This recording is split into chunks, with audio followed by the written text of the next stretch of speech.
میراث کا بیان کرنے والا ہوں، اور نبی کی میراث جب میں بنانا چاہتا ہوں تو صرف ایمان والوں کو ہی نہیں بلاتا، ساری دنیا والوں کو بلاتا ہوں۔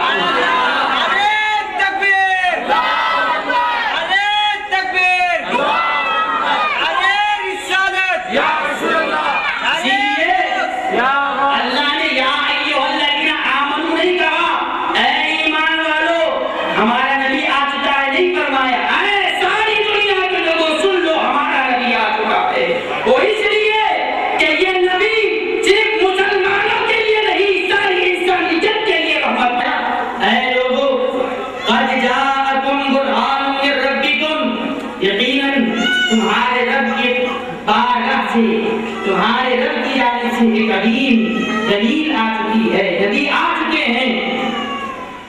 تو مجھے یہ بتائیے، پہلے تو اللہ نے نبیوں کو بھیجا تو نبی پہلے والے انبیاء آتے رہے، دنیا میں کہتے رہے اے لوگوں ہم نبی بن کے آئے ہیں، ہم نبی بن کے آئے ہیں، تمہارے لیے رہنما اور رہبر بن کر آئے ہیں، لیکن یاد رکھو ایک آنے والے بھی ہیں۔ ایک کہ حضرت حنظلہ یہ چھوٹا بچہ ہے، حضور کی خدمت سے جب پیش ہوئے تو سرکار نے اپنے مبارک ہاتھ ان کے سر پر رکھ دیے۔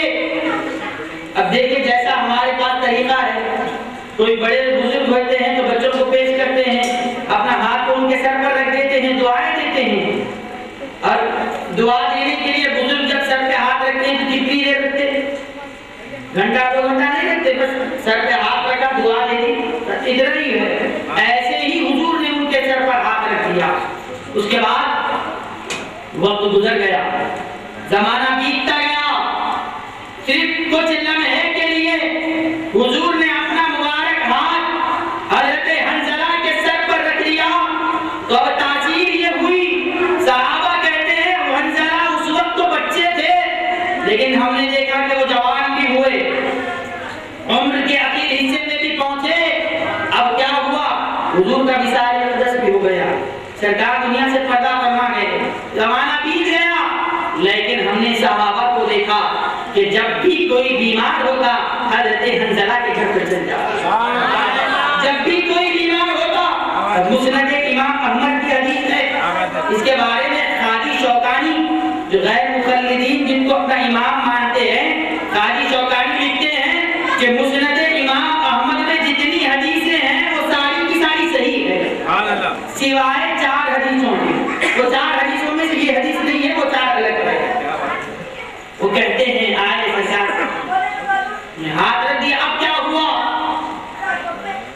حضرت حنظلہ کے پاس صحابہ تابعین ہیں، بڑے بڑے لوگ حضرت حنظلہ کے گھر پر آتے، کیوں آئے؟ جب بھی کوئی بیمار ہو جاتا سیدھا حضرت حنظلہ کے گھر پہ پہنچ جاتے، حضرت حنظلہ کے سامنے کھڑے ہو جاتے، کہتے کہ ہمیں فلاں بیماری ہے، فلاں مرض لاحق ہے، کہتے جاتے۔ اب حضرت حنظلہ کیا کرتے ہیں؟ سنو، اپنے دونوں ہاتھوں کو اٹھاتے ہیں اور اپنے سر پر رکھ کے پڑھتے ہیں بسم اللہ علی برکت یدی رسول اللہ صلی اللہ علیہ وسلم۔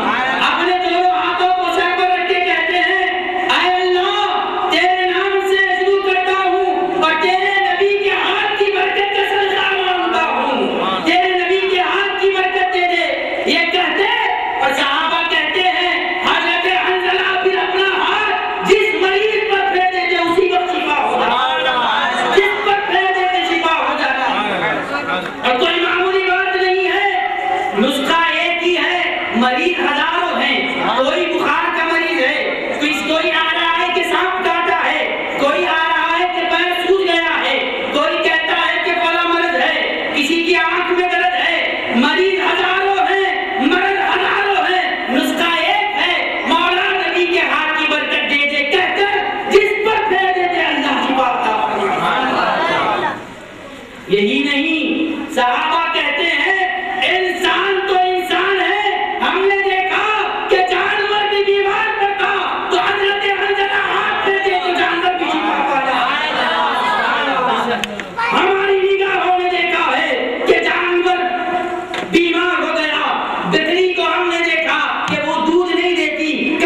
مجھے بتاؤ حضور کا ہاتھ جو لگا تھا گھنٹوں نہیں کچھ لمحے حضور نے ہاتھ رکھ دیا اور ہٹا دیا، کچھ دیر ہاتھ رکھ کر ہٹا دیا تو ہاتھ کچھ دیر کے لیے لگ جاتا ہے، ہمیشہ کے لیے برکت کا خزانہ بنا ہے۔ اب وہ مقام ہی برکت والا نہیں رہتا، وہ مقام سے جو نسبت رکھتا ہے اس کو بھی برکتیں ملتی ہیں۔ انسان نہیں جانور بھی آتا ہے تو اس کو بھی شفا ملتی ہے۔ اسی لیے اللہ نے کیا فرمایا، لوگوں یہ نبی کو عام بشر نہ سمجھنا، میں نے ان کو سر سے پائے تک معجزہ بنا کر دیا۔ ارے معجزہ دکھانے والے تو بہت آئے، کوئی ایسا معجزہ والا بتا دو کہ ہاتھ ایک بار رکھ دیا ہو، زمانے دراز تک اس کی برکتیں باقی رہی ہو، زمانے دراز تک اس کی رحمتیں لوگوں کو بانٹتا جاتا ہو۔ یہی نہیں، ایک صحابی آئے حضور کی خدمت میں عرض کرنے لگے، یا رسول اللہ صلی اللہ علیہ وسلم میرے بیٹی کی شادی ہے، اخراجات ہونا ہے، انتظامات کرنے ہیں۔ سرکار نے فرمایا ٹھیک ہے، جاؤ جا کر ایک شیشی لے کر آؤ۔ وہ بیٹی کی شادی کے لیے کوئی جا رہا ہے تو کیا دیا جاتا ہے؟ کوئی سامان دیں گے یا پیسہ دیں گے یا کوئی سونا دیں گے، یہی دیا جاتا ہے۔ لیکن آج کل کا کوئی آدمی رہتا تو کہتا حضور مجھے بیٹی کی شادی ہے، شیشی لا کر کیا دوں گا؟ شیشی میں کون سی دولت آنے والی ہے، کون سا پیسہ آنے والا ہے؟ کچھ نہیں کہا۔ وہ صحابہ جانتے ہیں کہ نبی کے ہاتھ سے جو ملے گا، ان کا یقین تھا نبی کا ہاتھ صرف نبی کا ہاتھ نہیں، نبی کا ہاتھ اللہ کا ہاتھ ہوتا ہے۔ اگر ان کا ایمان تھا، اگر نبی زمین سے مٹی بھی اٹھا کر دے دے، قسم خدا کی وہ سونا بننے کی صلاحیت رکھتی ہے۔ صحابہ کا یہ ایمان اور خدا تھا۔ بغیر اعتراض کیے کہ فوراً گئے اور شیشی لے کر حاضر ہو گئے۔ اب دیکھ رہے ہیں کہ حضور کیا کریں گے، کیا فرمائیں گے۔ حضور اکرم صلی اللہ علیہ وسلم نے اپنا مبارک پسینہ ان کی شیشے میں ڈال دیا۔ کیا کیا؟ اپنا مبارک پسینہ حضور نے ان کی شیشے میں ڈال دیا اور فرمایا جاؤ یہ پسینہ لے کر چلے جاؤ۔ اب دیکھو وہ صحابی کا ایمان ہے، بیٹی کی شادی کرنے جا رہے ہیں اور ساتھ میں ایک چھوٹی سی شیشی ہے، لیکن دنیا یہ دیکھ رہی ہے کہ صحابی جا رہا ہے تو ایک چھوٹی شیشی لے کر جا رہا ہے، لیکن صحابہ سمجھتے ہیں کہ نبی کی برکت کی چیز ملتی ہے جو ایک کوئی معمولی شیشی نہیں، نبی کا تبرک آتا ہے تو اللہ کی رحمتیں گھر میں آتی ہے۔ کوئی عقیدے سے گئے اور فکر چھوڑ دی، اب سارے انتظامات ہو جائیں گے، لے گئے اور وہ تبرک کیا گھر میں آیا، اللہ نے گھر کو رحمتوں سے لڑکی کی شادی بھی ہو گئی۔ حضور نے فرمایا تھا یہ لے جا کر پسینہ، اور صحابہ کا یہ معمول تھا، صحیح مسلم میں حدیث ہے، سرکار کے پسینے کو جمع کرتے تھے۔ ہم سمجھتے ہیں کہ پسینے کو جمع کر کے کیا کرتے تھے، جسم پہ مل لیتے تھے۔ عطر کی جگہ پر عطر استعمال کرنے کے بجائے لوگ یہی سمجھتے ہیں کہ عطر استعمال کرنے کے بجائے سرکار کا پسینہ لگا لیتے تھے۔ نہیں، صحابہ صرف سرکار کے مبارک پسینے کو ملتے نہیں تھے، وہ کہتے ہیں سرکار کے پسینے کو لے جا کر ہم عطر میں ملاتے تھے، تو عطر میں اس لیے ملاتے تھے کہ عطر بھی خوشبو والا ہو جاتا تھا۔ عطر کے اندر خوشبو پیدا کرنے کے لیے اور مہکانے کے لیے سرکار کا مبارک پسینہ استعمال کرتے، عطر میں اس کو ملاتے تھے۔ اب وہ گئے اپنی بیٹی کے جسم پر سرکار کا مبارک پسینے کا ایک قطرہ لگا دیا۔ اب وہ مبارک پسینہ کہ حضور راستے سے گزرتے ہیں تو راستے کی گلیاں میں ان کی بیٹی کے جسم پر لگا دیا گیا۔ اللہ اکبر، اللہ نے سارے جتنے کام تھے سب آسان کر دیے۔ بیٹی کی شادی بھی ہو گئی۔ اور مجھے بتاؤ دنیا کا بھاری سے بھاری بھی آپ عطر لگا دو کتنے دن رہتا؟ 2 دن 3 دن، بہت ہوا نہیں ہوئے کرے تو 8 دن، اس کے علاوہ نہیں رہتا۔ لیکن نبی کے پسینے میں اللہ نے وہ شان رکھی ہے کہ زندگی بھر کبھی ان کے جسم سے خوشبو نہیں گئی، ہمیشہ مہکتے رہے۔ صرف ایک بوند قطرہ پسینے کا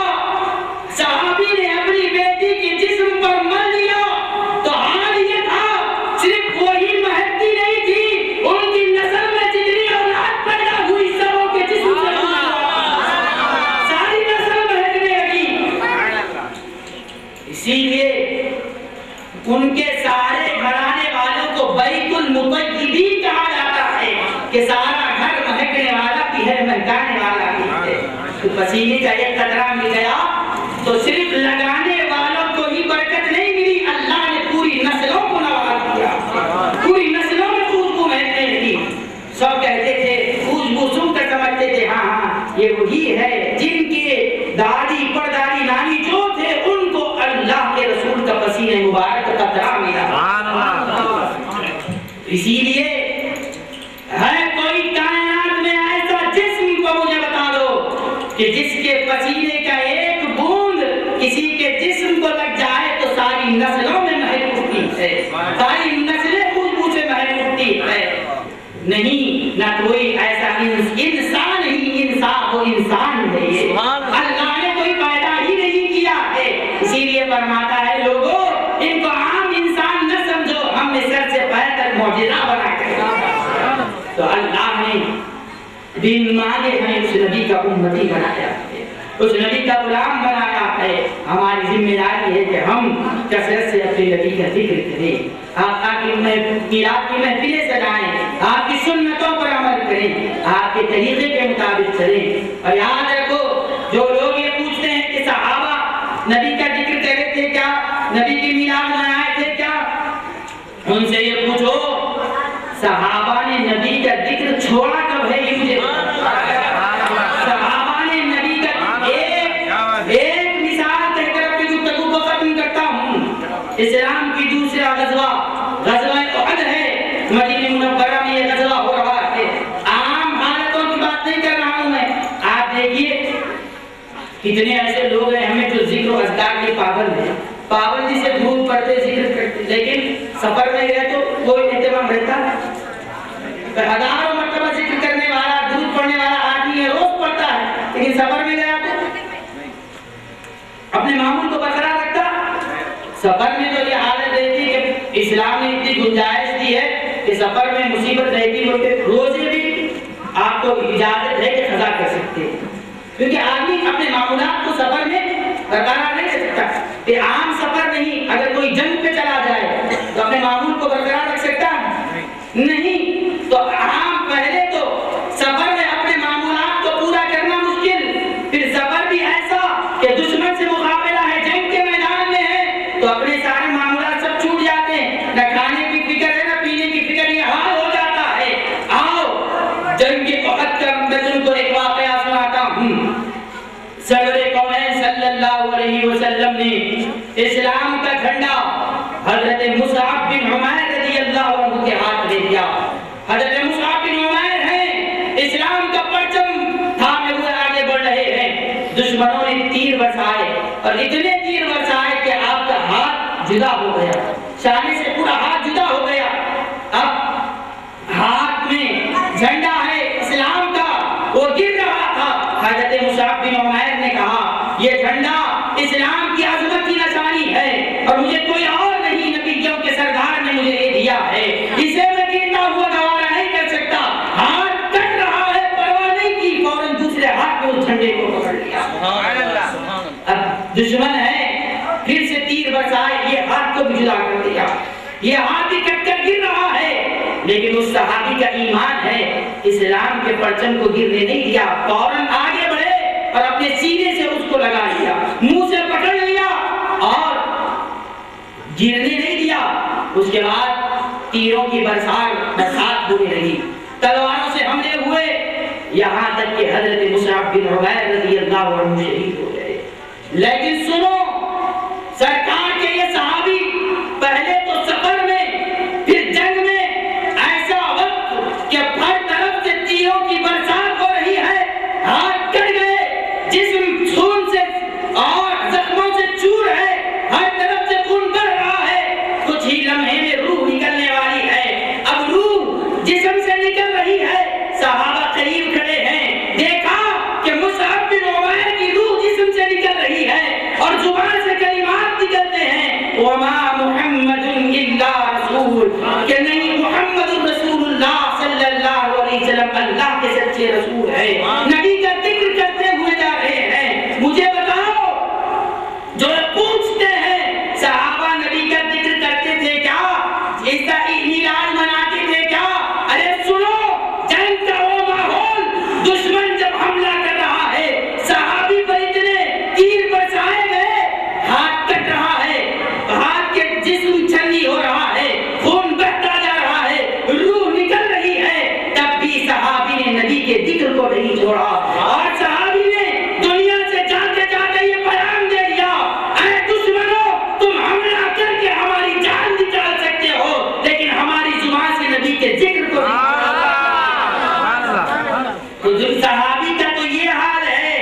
کہ جنگ میں تیروں کی برسات ہو رہی ہے، آدمی کو خود اپنی فکر رہتی ہے، لیکن ویسے وقت میں بھی صحابہ نے جو روح نکل رہی ہے تب بھی نبی کا ذکر کرتے ہوئے دنیا سے گئے۔ جو جنگ کی حالت میں نبی کے ذکر کو نہیں چھوڑا تو نبی کی پیدائش کے وقت نبی کے ذکر کو کیسے چھوڑیں گے؟ تو آخر دعوانا الحمدللہ۔ سبحان اللہ سبحان اللہ۔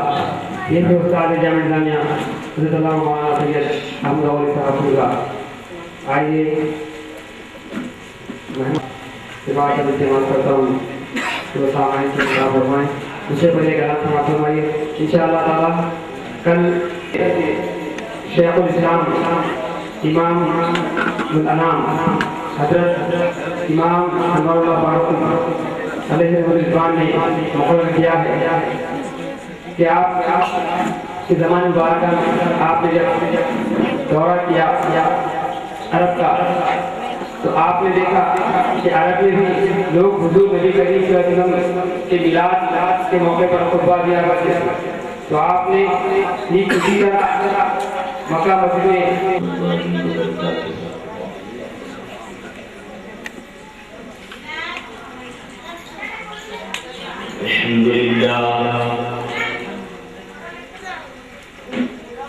الحمد لله الذي فضل سيدنا ونبينا ومولانا محمد صلى الله تعالى عليه وسلم على العالمين جميعا وأقامه يوم القيامة للمذنبين المتلبسين المتوسطين الخطائين الهالكين شفيعا وصلى الله تعالى وسلم وبارك عليه وعلى كل من هو محبوب ومرضي لديه صلاة تبقى وتدوم بتبع الملك الحي القيوم ونشهد أن لا إله إلا الله وحده لا شريك له ونشهد أن سيدنا ونبينا ومولانا محمدا عبده ورسوله أما بعد فأعوذ بالله من الشيطان الرجيم بسم الله الرحمن الرحيم ورفعنا لك ذكرك آمنت بالله صدق الله على النبي العظيم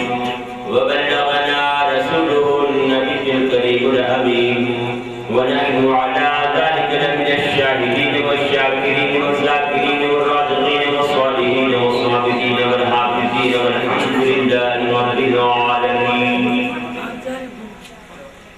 حسان کی شان سے بولے خدائے حامل قرآن بولے، ادب کا مطلب تابان بولے، ونقطۂ رسمتی کا دان بولے، وَأَحْسَنُ مِنْكَ لَمْ تَرَ قَطُّ عَيْنِي وَأَجْمَلُ مِنْكَ لَمْ تَلِدِ النِّسَاءُ خُلِقْتَ مُبَرَّأً مِنْ كُلِّ عَيْبٍ كَأَنَّكَ قَدْ خُلِقْتَ كَمَا تَشَاءُ۔ ہزار بار بشر دہند مشک و گلاب، ہنوز نامے حسن کمانے کی ادبی۔ دولت پسند ہے نہ خزینہ پسند ہے، دولت پسند ہے نہ خزینہ پسند ہے، مجھ کو غبار راہ مدینہ پسند ہے۔ دولت پسند ہے نہ خزینہ پسند ہے، مجھ کو غبار راہ مدینہ پسند ہے۔ لالوں میں ہے پسند مجھ کو آمینہ کا لال، لالوں میں ہے پسند مجھے آمینہ کا لال، شہروں میں مجھ کو شہر مدینہ پسند ہے۔ عزیزان ملت اسلامیہ، باغِ توحید کے متبالوں، شمع رسالت کی پروانوں، غوث و خواجہ رضا کے چاہنے والوں، بزرگوں ملت کے نوجوانوں، خطبہ مسنونہ کے بعد قرآن مقدس کی مشہور آیت کریمہ تلاوت کرنے کا شرف حاصل کیا ہے۔ اس آیت کریمہ کی روشنی میں کچھ عرض معروف سے قبل آئیے ہمارا اس آقا نامدار مدینے کے تاجدار، دونوں عالم کے مالک و مختار، نائب پروردگار، لمبے لمبے ہاتھوں سے بھیک دینے والے داتا، گنبد خضرا میں رسول اللہ